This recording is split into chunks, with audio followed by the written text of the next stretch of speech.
రేపు పార్లమెంట్ ఎన్నికల్లో కూడా మొన్న పార్లమెంట్ సన్నాహక సమావేశంలో కూడా మీరు రావడం జరిగింది. పార్టీ తప్పకుండా భవిష్యత్తులో కూడా అందరికీ గతంలో కూడా మరి నేను 2005-2010 కాంగ్రెస్ పార్టీల ప్రిన్సిపల్ చైర్మన్ చేశాను. అప్పుడు నిజంగా రాజరాక బతుకు. కానీ టీఆర్ఎస్ ప్రభుత్వంలో వచ్చిన తర్వాత అటెండర్ కంటే అడ్వాన్స్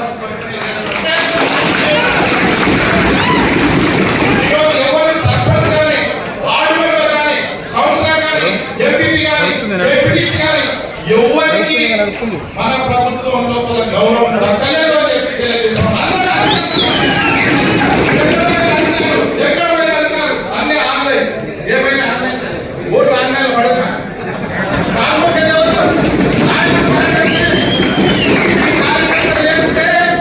ఏ పార్టీకైనా మూల స్తంభాలు కార్యకర్తలే.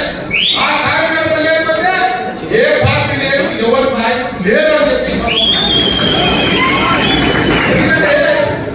ఈ కొరకు పెద్ద కేసీఆర్ గారితో మా ఎమ్మెల్యే గారితో సంపని అయినా గెలుపు కొరకు ఎవరు రాష్ట్రంలో ఏమున్నా మా గద్వాల మాత్రం మా నాయకుడు గెలవాలని మాకు గౌరవం ఉంటుందని ఉద్దేశించి కష్టపడి పనిచేసిన ప్రతి ఒక్క కార్యాలయానికి బలవంత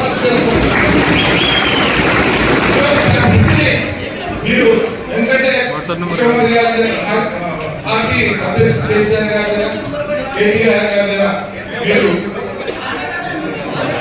సంబంధాలు ఉన్నాయి కాబట్టి మీరు చెప్తారనే ఉద్దేశంతో చెప్తున్నా. గతంలో ఇలాంటి సమావేశం మరి పార్టీ ఆత్మీయ సమ్మేళనం అని చెప్పేసి చెప్పడం జరిగింది. మేము చాలా గౌరవంగా మరి ఇన్ని రోజుల తర్వాత మరి